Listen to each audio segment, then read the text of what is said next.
또 오늘 본문은 그 복음을 전한 결과에 대해서 말씀함으로 시작하고 있습니다. 우리 14절 말씀인데요. 한번 같이 읽어볼게요. 읽겠습니다. 14절 시작.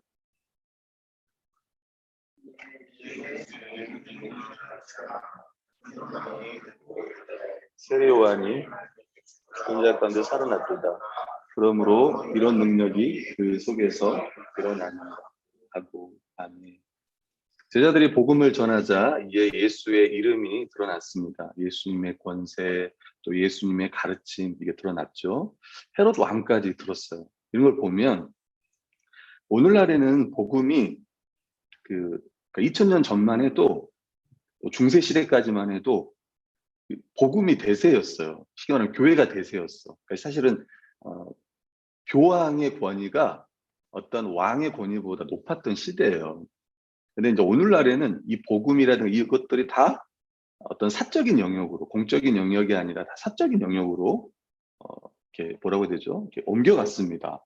실제로 교회 다니는 사람들도 공적으로 뭐 직장이나 또 심지어 가정에서도 복음을 전하는 걸 꺼려한 일이 있어요. 근데 그건 아니에요. 쉽게 보면 우리가 성경을 읽어보면 지금 헤롯이 복음을 예수의 소식을 들었다고 하잖아요.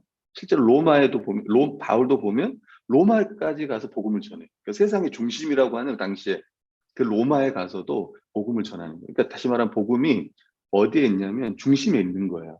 좀 변두리에 있는 게 아니라 복음은 이 세상의 중심 가운데 있다는 걸 좀 다시 한번 기억했으면 하고요. 여러분들도 담대하게 또 복음을 전할 수 있는 기회가 있을 때 전하기를 바랍니다.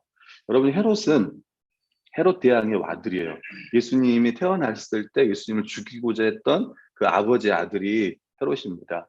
부인이 10명이나 있었대요. 많죠. 그래서 넷째 부인의 아들이다, 일곱째 부인의 아들이다라고 하는데 저도 잘은 모르겠습니다.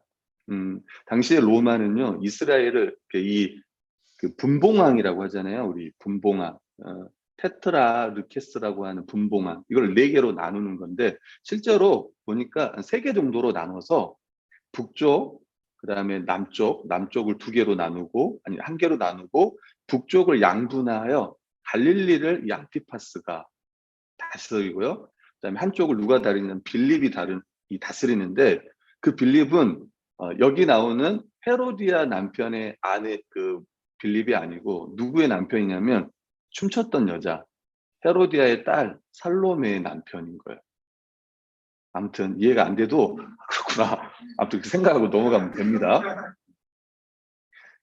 헤롯이 들은 내용 중에 이제 복음이 전해지면서 어떤 이야기를 들었냐면 세례 요한이 죽은 자 가운데서 살아나서 지금 예수님 안에서 능력으로 활동한다라는 소문이 그 가운데 포함되어 있었던 거예요. 그러니까 다시 이제 예수님에 대한 견해를 정리해 보면 3가지잖아요. 본문에 되살아난 세례 요한, 2번째는 장차 올 것으로 기대했던 엘리야, 선지자, 그리고 3번째는 선지자 중에 하나라고 당시에 예수님에 대한 견해들이 있었던 거예요. 그래서 마가복음 6장 16절에 보면 헤롯이 이것을 듣고 이렇게 이야기해요. 이르되 내가 목벤 요한 그가 살아났다라고 지금 이야기를 합니다. 아마 요한을 목베고 나서 아마 이 헤롯은 많은 두려움 가운데 있었을 거예요. 그 가운데 실제로 막 이런 능력들이 나타나니까 막 살아났다라고 이야기를 한 거죠. 그 다음부터 17절부터 보면 어떻게 해서 이 세례 요한이 이제 감옥에 갇히게 됐고 죽었는지를 설명하고 있습니다. 17절 말씀해 보니까 헤롯이 자기가 동생 빌립의 아내 헤로디아에게 장가 등고로 이 여자를 위하여 사람을 보내어 요한을 잡아 옥에 가두었다.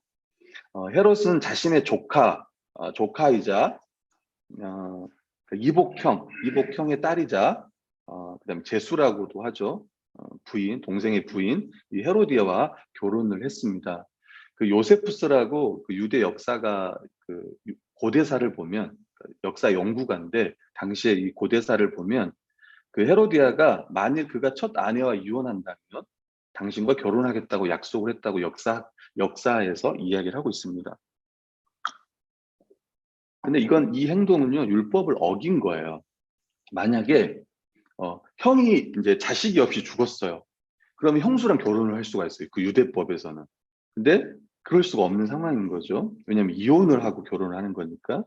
레위기 18장 16절에 보면 너는 내 형제의 아내 곧 형수나 제수의 몸을 범하면 안 된다. 그 여자는 내 형제의 몸이기 때문이다. 우리가 말하면 우리 말로 하면 불륜이고 성경적인 용어로 말하면 이제 간음인 겁니다. 18절에 보면 동사가 있어요. 이는 요한이 헤로데에게 말하되 동생의 아내를 취한 것이 옳지 않다 하였습니다. 여기서 말하되가 이제 헬라어로는 미알루 시제라고 해요. had been saying이라고 하는 계속해서 이야기를 하는 거야. 끈질기게 지속적으로 당신은 잘못했다라고 율법을 어겼다라고 계속 이 세례 요한이 이야기를 했던 거예요. 헤로디아는 원한을 품었습니다. 그리고 요한을 죽이려고 했습니다. 또 헤롯은 요한을 두려워하고 보호해 주었습니다. 그래서 했던 일은 뭐냐면 감옥에 투옥을 시켰어요.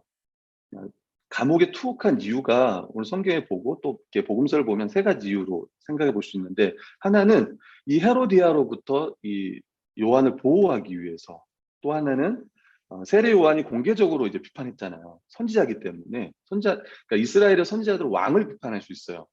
여러분이 아는 선지자가 누가 있습니까? 뭐 바세바를 솔로몬 다윗 바세바를 간음했던 이 다윗에게 당시 이거 죄를 졌다라고 말했던 게 나단 선지자였고, 또 누가 있을까요? 선지자. 그 마지막 선지자가 누구냐면 이제 세례 요한, 구약의 마지막 선지자. 그러니까 예수님 시대 전 마지막 선지자가 세례 요한이고, 전형적으로 왕의 잘못을 지적을 했던 거죠. 그래서 더 이상 공개적으로 비판받지 않기 위해서 세례 요한을 감옥에 넣었습니다. 근데 또 마태복음에 보면은 세례 요한이 왜 죽이지 못했을까? 여러 가지 이유를 보면 정치적인 두려움이 컸다라고 이야기를 해요. 왜냐하면 당시에 이 세례 요한의 영향력이 엄청 컸습니다. 그 마가복음 1장에도 보면 예루살렘에 있는 수많은 사람들이 세례 요한에게 세례를 받을 정도로 당시에 영향력이 너무 컸어요. 그러니까 당신이 오실 메시아가 맞습니까? 라고 이야기할 정도로 당대 최고의 어떤 선지자였던 거죠. 요한의 일이 반란으로 그러니까 말씀을 다시 읽어드리면 마태복음 14장 5절에 보면 헤롯이 요한을 죽이려 하되 무리가 그를 선지자로 여김으로 그들을 두려워하더니, 실제로 두려워해서 무리들, 이스라엘 백성들의 무리들을 두려워하여 요한을 죽이지 못했습니다. 요세푸스도 뭐라고 얘기하냐면 요한의 일이 반란으로 이어지기 전에 선제 공격하여 그를 제거하기로 결심했다라고 역사가 요세푸스는 기록을 하고 있어요. 그러니까 실제적으로 예수 그리스도, 여기 나오는 세례 요한도 실제 인물인 거예요. 민중에 대한 헤롯의 두려움을 말하는 거예요. 그러니까 지금 왜 감옥에 들어갔는지, 왜 죽이지 못했는지 제가 설명을 했습니다. 21절, 29절에는요, 헤롯이 언제 죽냐면, 세례 요한이 언제 죽냐면, 헤롯의 생일날 죽어요. 죽임을 당합니다. 오늘 성경에 보면 마가복음 6장 21절에 보면 마침 기회가 좋은 날이 왔다라고 이야기합니다. 헤롯이 자기 생일날 대신들과 천부장들과 갈릴리 귀인들을 더불어 잔치했어요. 그 당시 영적 지도자들 또 정치적 지도자들이 다 한자리에 모여 있는 거예요. 그리고 오늘 여러분이 성경 연구한, 이번 주 연구한 그 오병이어는 이 궁궐이 아닌 저 광야에서 그러니까 궁궐에서 잔치가 열리고, 또 한편으로는 광야에서 열린 잔치도 대조해서 살펴볼 수 있을 겁니다. 그때 헤로디아의 딸이 와서 춤을 췄습니다. 우리 열심히 지금 운전해서 오고 있는 웅이 형제가 몰랐다고 하더라고, 오늘 모이는지. 네, 몰랐다. 네, 그럴 수도 있겠죠. 그래서 오고 있는데 지난 GBS 시간에 물어보더라고요. 어떤 춤을 추었을까. 네, 연구를 좀 해봤는데 어떤 춤이었냐면 엄청 에로틱한 어떤 그런 춤이었던 것 같아요, 당시에. 그러니까 나이를 12세에서 14세 정도로 좀 봐요.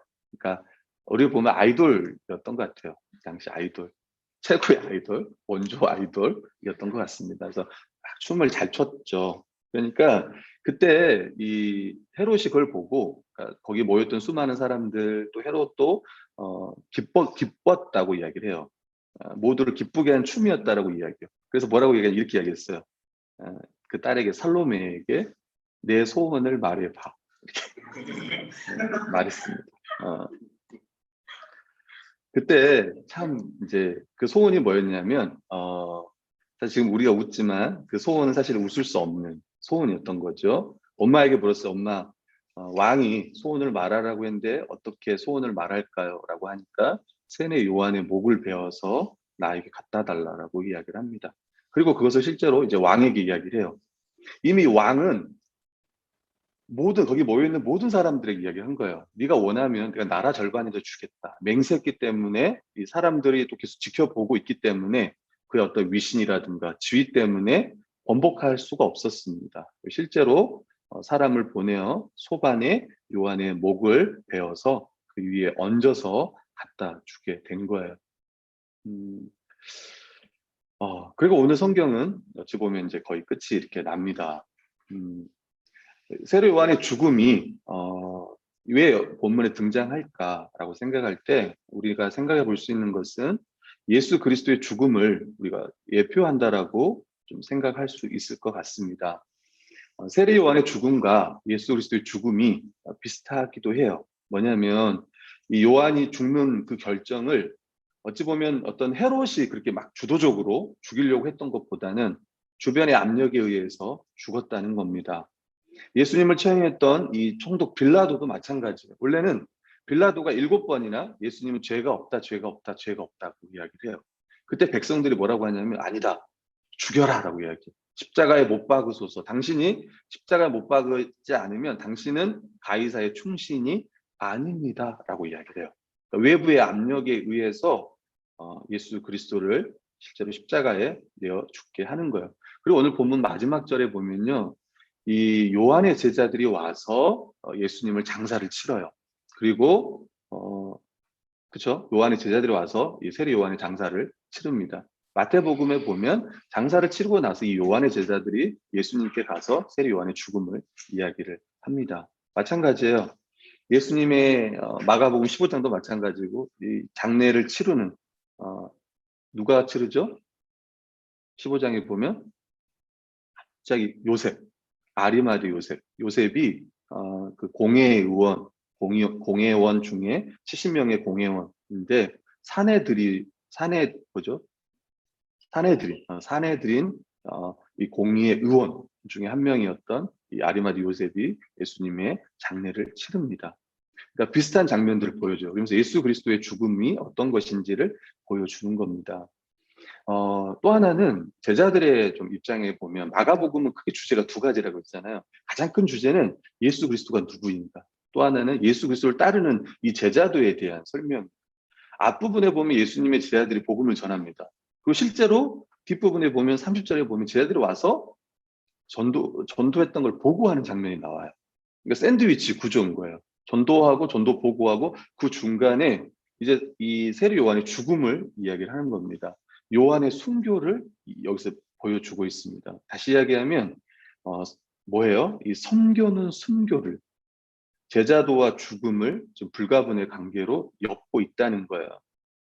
마가복음 8장 34절에 보면 예수님이 어떤 걸 가르치냐면 우리가 말하는 제자도를 가르칩니다. 마가복음 8장 34절에 보면 무리와 제자들을 불러 이르시되 누구든지 나를 따라오려거든 자기를 부인하고 자기 십자가를 지고 나를 따를 것입니다. 여러분 우리는 이번 주가 스승의 날이었습니다. 전 기다렸어요. 전화를. 저는 전화를 기다렸어요. 전화가 안 오는 거예요. 쉽게 말하면 제자들로부터 전화가 안 오는 거예요. 이제 알았어요. 나 제자는 없구나. 이제 깨달았습니다. 나의 제자는 없구나. 예전에 웅이가 우리 교회 오기 전에 가끔 연락하고 했는데 연락 안 하고 지금 이제 차 타고 오고 있지만 어제 밤늦게 우리 광희가 전화를 했더라고요. 그래서 제가 말했어요. 네가 정말 참된 제자구나. 이렇게 이야기를 했는데 사실 뭐 전화한 게 뭐 이게 뭐 아무것도 아니죠. 전화는 여기서 본문을 보면 진짜 제자는 자기를 부인하고 자기 십자가를 지고 주님을 따른다는 거예요. 우리는 십자가를 가볍게 생각하지만 여러분 당시 십자가는 그냥 가볍게 말할 심지어는 십자가라는 말 자체를 안 꺼냈어요. 여러분 왜요? 십자가는 누구만 죽냐면 노예만 죽어요. 노예. 로마 사람들은요, 반역 죄인 말고는 절대 십자가에 못 박지 않습니다. 그 십자가라는 말조차를 꺼내지 말라고 누구죠? 키케로? 시세로라고 하는 키케로? 철학자인가요? 그 당시에 십자가라는 말조차 입에 꺼내지 말라고 한 어떤 그런 거예요. 그러니까 십자가라는 건 뭐냐면 정말 형틀을 안고 죽음으로 가는 거예요. 그러니까 우리가 예수님을 믿고 따른다는 거는 그냥 내가 주일날 가볍게 그냥 교회에 오고 이 정도 차원이 아닌 거예요. 세례 요한의 죽음을 보면 우리가 알잖아. 세례 요한의 죽음. 그러니까 십자가를 진다는 것은 죽음을 각오하고 주의 길을 가는 거예요. 십자가의 길, 아까 우리 찬양 불렀던 그 순교자의 삶을 사는 겁니다. 예수님은 제 아들에게 자기를 따르는 삶, 죽음까지도 감수해야 되는 고난의 길임을 보여주는 거예요. 오늘 본문이 이야기를 하는 거예요. 우리가 복음을 전하고 제자로 살아가는 것이 정말 영광스럽지만 너무 멋질 것 같지만 실제로는 그렇지 않는다는 거예요. 그 길은 너무나 좁은 길입니다. 세상 사람들은 절대 가지 않는 그 길이에요. 근데 그 길을 우리 교회가 가는 길입니다. 십자가의 길은 자기 부인의 길이에요. 세상을 따라 살고자 하는 욕망과 자기를 위해 살고자 하는 마음을 부인해야 그 길을 갈 수 있는 거예요. 묵상과 적용을 하겠습니다. 예수님은 하나님을 높이시기 위해 십자가에서 죽기까지 자신을 낮추어 복종하셨습니다. 빌립보서 2장의 말씀이에요. 5절에 보면 너희 안에 이 마음을 품으라 곧 그리스도 예수의 마음이니 그는 근본 하나님의 본체시나 하나님과 동등됨을 취할 것으로 여기지 아니하시고 오히려 자기를 비워 종의 형체를 가지사 사람들과 같이 되셨고 그러니까 권리를 포기하시고 사람의 모양으로 나타나사 자기를 낮추시고 죽기까지 복종하셨으니 그 십자가의 죽으심이라. 십자가에 왜 죽으셨냐면 하나님의 뜻을 따라 하나님의 그 구원의 경륜을 성취하기 위해서 십자가에 죽으신 거예요. 제가 설교 준비를 좀 더 잘하고 싶어서 세례 요한을 어떻게 살았을까? 그래서 정말 하나님의 의를 회개하라는 메시지와 이 하나님의 이 공의를 선포하며 정말 의롭게 살았잖아요. 그래서 이 정의에 대해서 내가 책을 좀 사서 봐야겠다. 그래가지고 이 책을 샀어요. 그리스도인의 정의. 그래서 저는 이 정의가 저스티스 정의인 줄 알았어요. 근데 그게 아니고 이 그리스도인이 누구냐? 그리스도인이 누구냐라는 정의였어요. 네, 그래서 참 제가 옛날부터 말귀를 못 알아먹었는데 다시 돌아왔구나 이런 생각을 좀 했습니다. 그래서 이 책은 어떤 내용이냐면 D.A. 카슨이라고 하는 이제 트리니티라 미국의 트리니티 신학교 신약 교수님과 또 대가이기도 합니다. 그래서 저도 한번 저번에 이제 강남에 한번 오셨더라고요 세미나에. 그래서 한번 참여하기도 했는데 그분이 좀 젊었을 때 한 20년 전에 빌립보서를 설교한 내용이에요. 1장부터 4장까지의 내용을 담았는데 설교를 어제 준비하면서 이 내용으로 성도님들과 함께 나누면 좋겠다 싶어서 마지막으로 한번 좀 인용을 하면서 제가 정리를 할게요. 이분이 서론에 뭘 이야기했냐면 이렇게 이야기합니다. 나는 적당한 분량의 복음만 원할 뿐이다. 그러니까 그 미국의 교회들을 바라보면서 그런 이야기를 하는 거예요. 지나치면 안 된다. 중독되지 않고 나를 행복하게 해줄 정도면 충분하다. 진심으로 정욕과 탐심을 증오할 정도의 복음은 원치 않는다. 원수를 사랑하고 자기 부인을 귀하게 여기며 낯선 문화에서의 선교 사역을 고려할 정도의 복음은 결코 원치 않는다. 나는 회개가 아닌 종교적 황홀경을 변화가 아닌 초월성을 원한다. 기적을 원한다는 거죠. 내가 예수 그리스도를 닮아가는 것보다 하나님께서 강권적으로 역사하는 것. 내 야망의 방향을 수정하거나 구제를 지나치게 늘릴 정도의 복음이 아니라 그저 내 가족이 안정된 생활을 누리고 아이들이 예의 바르게 행동할 정도의 복음이면 충분하다. 정말 적당한 복음이면 된다. 라고 이야기하면서 이제 그게 아니다. 그렇게 살아서는 안 된다라고 이야기를 해요. 좀 더 이야기합니다. 세속화. 세속화는 우리가 신앙을 포기하도록 몰아가는 어떤 사회적 자극을 의미하는 것이 아니라 신앙의 삶의 주변부로 밀려가는 과정을 말한다. 세속화의 결과는 신앙을 버리거나 복음을 몰아내는 것이 아니다. 그보다는 신앙이 우선순위에서 밀려나거나 사적인 문제로 치부되어 결국 복음이 하찮은 것으로 전락해 버리는 것이다. 신앙을 고백하는 수많은 그리스도인들에게는 이제 자기 희생을 베푸는 것보다 편안함과 안정감을 느끼는 것이 더 중요한 문제가 되었다. 부디 적당한 복음의 분량의 복음만 달라. 그 이상은 원하지 않는다. 오늘날 교회 다니는 수많은 사람들이 자기를 부인하고 자기 십자가를 지는 그런 삶이 아니라 그냥 적당한 복음만을 듣기를 원하고, 쉽게 말하면 적당하게 살기를 원하는 거예요. 그러면서 카스는 뭐라고 얘기하냐면, 빌립보서에서 가장 먼저 복음을 최우선시하라고 강조하는 거예요. 다른 것보다 복음을 최우선시하라. 그러면서 빌립보서 1장에 대해서 쭉 강의를 합니다. 4가지를 이야기를 하는데, 그 첫 번째가 뭐냐면, 다른 신자들과의 관계에서 복음의 교제를 중심에 두라라고 얘기하는 거예요. 쉽게 말하면, 여러분, 우리가 이야기할 때 여러분 그 이야기의 주제가 무엇인지 한번 생각해 보면 되는 거예요. 빌립보 성도들은요, 이 바울이 복음을 전했고, 바울이 복음이 전해져서 바울이 복음을 전해서 교회가 세워졌습니다. 뿐만 아니라 바울이 복음을 계속 전할 수 있도록 기도해 주었고, 또 사역을 재정적으로 후원했습니다. 빌립보서 1장 3절 6절 보면 이렇게 이야기해요. 내가 너희를 생각할 때마다 나의 하나님께 감사한, 간구할 때마다 너희 무리를 위하여 기쁨으로 항상 간구함은 너희가 첫날부터 이제까지 복음을 위한 일에 참여하고 있기 때문이라. 참여한다라고 이야기해요. 복음의 일에 참여한다, 교제한다라고 이야기를 합니다. 그러니까 쉽게 말하면 이 성도들이 어떤 교제하냐면, 그러니까 교제하면서 그 중심에 뭐가 있냐면, 복음이 얼마나 중요한지, 또 복음을 전해야 되는 것을 가장 우선적으로 생각한다는 거예요. 그걸 이야기를 하는 거예요. 그래서 다른 것보다도 교제하는 데 있어서 복음을 가장 우선시해라. 두 번째는 뭐냐면, 복음을 기도 생활의 최우선에 두라라고 이야기해요. 이렇게 기도합니다. 빌립보서 1장 9절 11절 보면, 내가 기도하노라 너희 사랑을 지식과 모든 총명으로 점점 더 풍성하게 하사 너희로 지극히 선한 것을 분별하며 또 진실하여 허물 없이 그리스도의 날까지 이르고 예수 그리스도로 말미암아 의의 열매가 가득하여 하나님의 영광과 찬송이 되기를 원하노라. 지금 바울은 하나님과 다른 사람을 향한 사랑이 더 늘어나기를 구하고 있습니다. 기도의 목적은 하나님의 영광과 찬송을 위한 거예요. 우리의 명성을 높이는 데 사용할 수 있도록 지금 허락하지 않습니다. 기도할 때 하나님의 사랑을 너희가 더 알기를 원한다 라고 기도해요. 의의 열매가 가득하여 하나님의 영광과 찬송이 되기를 원한다라고 기도하고 있는 거예요. 그러니까 어떤 다른 것보다도 복음으로 말미암아 너희의 삶이 오직 하나님께 영광 되기를 원한다라고 기도하는 데 있어서도 복음을 그 중심에 놓았다는 거예요.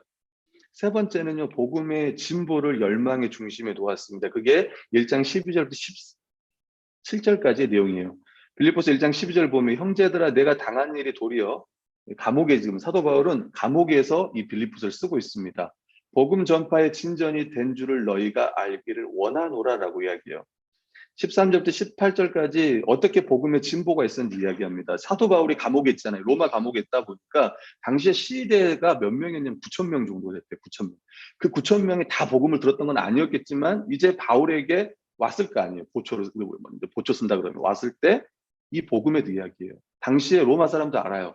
왜 저 로마 시민권을 가진 바울이 이 감옥에 있느냐. 그것은 나사렛 예수 복음을 전했기 때문에 지금 저가 이 감옥에 갇혀 있다라고 해요. 그러면서 계속 그들에게 복음을 전해요. 뿐만 아니라 바울이 감옥에 있으니까 신자들도 더 담대함을 가지고 막 복음을 전해요. 또 한편으로 어떤 사람은, 야 바울 너만 복음을 전할 수 있냐? 우리도 복음을 전할 수 있다라고 하면서 복음을 전합니다. 그러면서 사도 바울은 뭐라고 얘기했냐면 이렇게 이야기해요. 그들은 나의 매임의 괴로움을 더하게 할 줄로 생각하여 순수하지 못하게 다툼으로 그리스도를 전파하느니라. 그러면 무엇이냐? 거칠이로 하나 참으로 하나 무슨 방도로 하든지 전파되는 것은 그리스도니 이로써 나는 기뻐하고 또 기뻐하리라.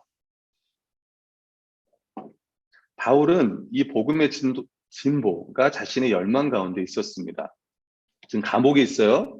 자신의 안위, 상처받은 감정, 자신에 대한 평판, 자신의 동기에 대한 사람들의 오해, 이 모든 것은 복음의 진보, 영광과 비교할 때 사도 바울에겐 중요하지 않았던 거예요. 그리스도인으로 우리는 복음의 진보를 우리 열망의 중심에 놓으라는 부르심을 받았습니다. 당신의 열망은 무엇입니까? 한번 질문을 던져보세요. 돈을 버는 것입니다. 돈. 결혼하는 것입니다. 여행하는 것입니다. 새로운 직장을 구하는 것입니다. 소방원이 되는 것입니다. 그 모든 열망 가운데 용인할 수 없는 것은 하나도 없습니다. 그 어느 것도 멸시해서는 안 됩니다. 사실은 다 중요한 거예요. 문제는 그러한 열망이 너무나 강렬한 나머지 그리스도인의 핵심적인 열망, 복음의 진보에 대한 열망이 변두리로 밀려갔다는 거예요. 이게 문제라는 거예요. 카스는 예를 하나 들읍니다. 어떤 예를 들었냐면 이런 거예요. 몇 년 전 나는 무엇을 하십니까? 라는 직업에 관한 질문에 항상 똑같은 대답을 한 그리스도인을 기억한다. 그는 변함없이 대답했다. 저는 그리스도인입니다. 아, 네. 그런데 종교를 물은 게 아니라 하시는 일이 무엇인지 물었는데요. 저는 그리스도인입니다. 전임 사역자라는 말씀인가요? 아니요. 저는 전임 사역자는 아니지만 전임 그리스도인입니다.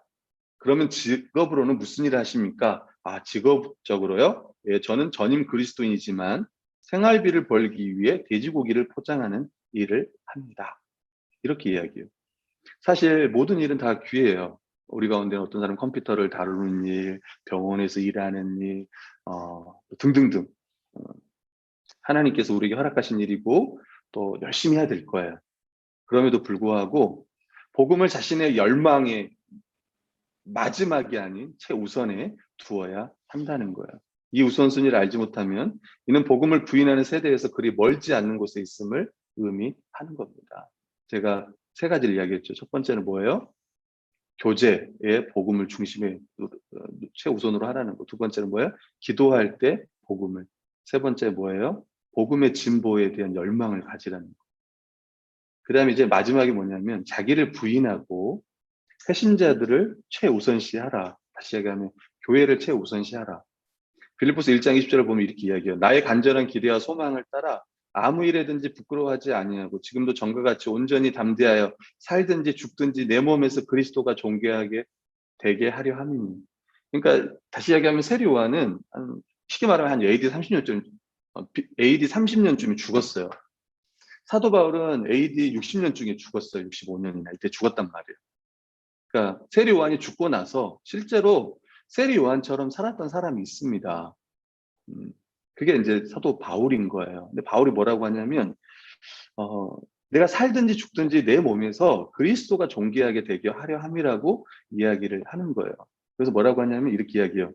나는 죽어서 천국 가고 싶다라고 이야기해요. 주님과 함께 하고 싶다. 근데 내가 육신으로 함께 있는 것이 빌립보 성도 너희들에게 유익할 것이다라고 이야기해요. 나의 살 것과 너희 믿음의 진보와 기쁨을 위하여 너희 무리와 함께 거할 이것을 나는 확실히 안다라고 이야기합니다. 우리는 어떤 걸 선택할 때 자신에게 최선인 것처럼 보이는 걸 선택해요. 거의 모든 사람은 그래요. 그러니까 다시 한번 우리는 무엇이 교회를 위한 최선인지, 무엇이 그리스도 안에 있는 내 형제자매를 위한 최선인지를 다시 한번 생각을 해봐야 됩니다. 19세기에 존 페이튼이라는 선교사가 있었습니다. 그가 사우시스 아일랜드라는 선교를 하러 가려고 해요. 그때 한 사람이 이렇게 이야기를 합니다. 어떤 늙은 그리스도인이 그에게 말을 해요. 페이튼 씨, 그대는 식인종들에게 잡아먹힐 것이요 라고 이야기해요. 그러니까 이제 믿지 않는 원주민들, 사람을 잡아먹는다라고 이야기를 해요. 경고했어요. 가지 말라는 거예요. 그때 페이튼이 이렇게 대답을 했습니다. 딕슨인가 봐요. 그분이 늙은 이제 그리스도인이. 딕슨 씨, 지금부터 몇 년 뒤에 당신도 무덤에 누울 것입니다. 거기서 벌레들에게 먹히겠죠. 당신에게 고백하건대 주 예수님을 섬기고 영화롭게만 할 수 있다면, 주 예수님을 섬기고 영화롭게 할 수만 있다면 내가 식인종에게 먹히든지 벌레에게 먹히든지 중요하지 않습니다. 내가 부활하는 위대한 날에 내 몸은 당신의 몸과 다른 바 없이 우리 부활하신 구속자와 같은 모양으로 일어날 것입니다. 그러면서 뒤에 카슨이 마무리하는 건 이렇게 이야기해요. 복음을 최우선시하라. 여러분 들었을 거예요. 휘튼 대학 출신의 대학생들이 아우카 부족의 복음을 전하러 가서 다 죽었어요. 그게 이제 미국 그 신문지에 막 돼서 특필이 되었잖아요. 그 젊은 사람들이 거기서 낭비한 그 젊은이들이 죽냐. 좀 낭비한 인생이 아니냐.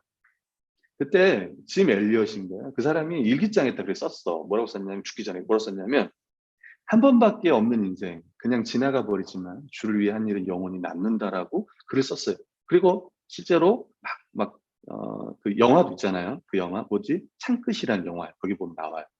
저도 아직 기억나는데 뭐라고 하냐면 실제로 원주민들이 죽였잖아요. 창끝으로 죽여. 근데 영화 제목이 창끝이냐면 원주민들이 창끝으로 죽이는 거, 찔러서 죽이는 거예요. 그리고 나중에 그 죽였던 사람이 회심을 해요. 그리고 그 선교사님의 아들이 다시 그 부족에게 가. 그러면서 이야기를 해요. 내가 네 아버지를 죽였다라고 이야기를 해요. 창끝으로. 근데 그 아들이 뭐라고 얘기해요? 이렇게 이야기해요. 당신이 제 아버지를 죽인 게 아닙니다. 라고 이야기해요. 그러면서 뭐라고 하냐면 제 아버지가 너희들에게 목숨을 내어 준 겁니다. 라고 이야기해요. 그게 이제 창끝 영화에 대해 내용이에요. 어찌 보면 정말 젊은이들 선교도 못하고 가서 그냥 죽은 거예요. 준비하고 가다가.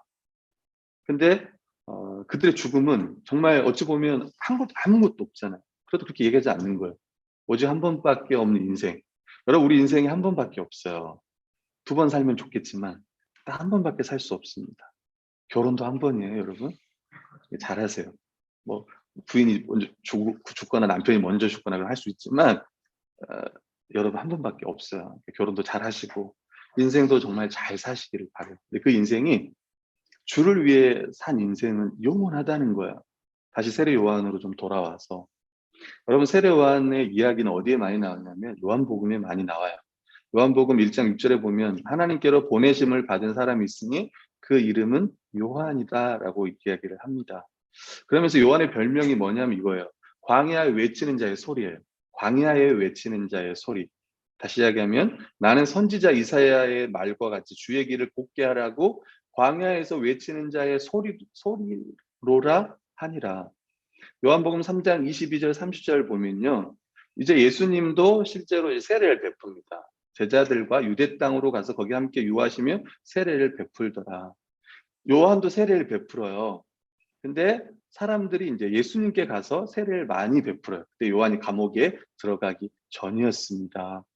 그리고 요한의 제자가 이제 세례 요한에게 말하는 거예요. 선생님과 함께 요단강 저편에 있는 이 선생님이 증언하시던 이가 세례를 베풀며 사람이 다 예수님께로 갑니다라고 이야기를 해요. 그때 요한이 이렇게 이야기합니다. 만일 하늘에서 주신 바 아니면 사람이 아무것도 받을 수 없다. 내가 말하는 바 나는 그리스도가 아니요 그의 앞에 보내심을 받은 자라고 한 것을 증언할 자는 너희다. 그리고 이렇게 이야기합니다.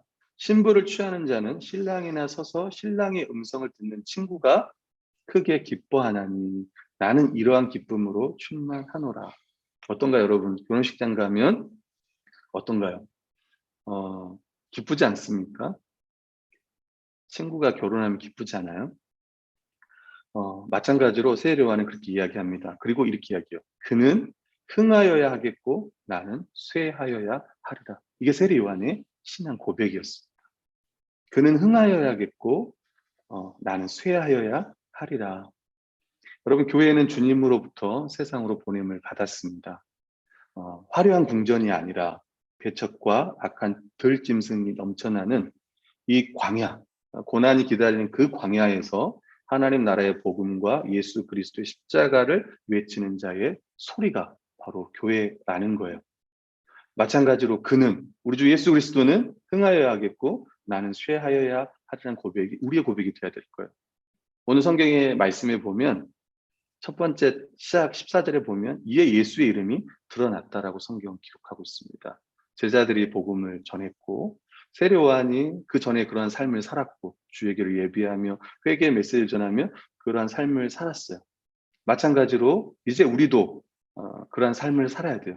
복음을 전하며 담대하게 복음을 선포하며 교회적 삶을 살아갈 때 다시 예수 그리스도의 이름이 이 땅 가운데 드러나게 될 줄로 믿습니다.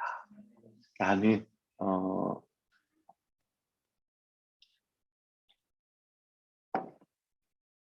설교 들으셨는데 어떠신가요?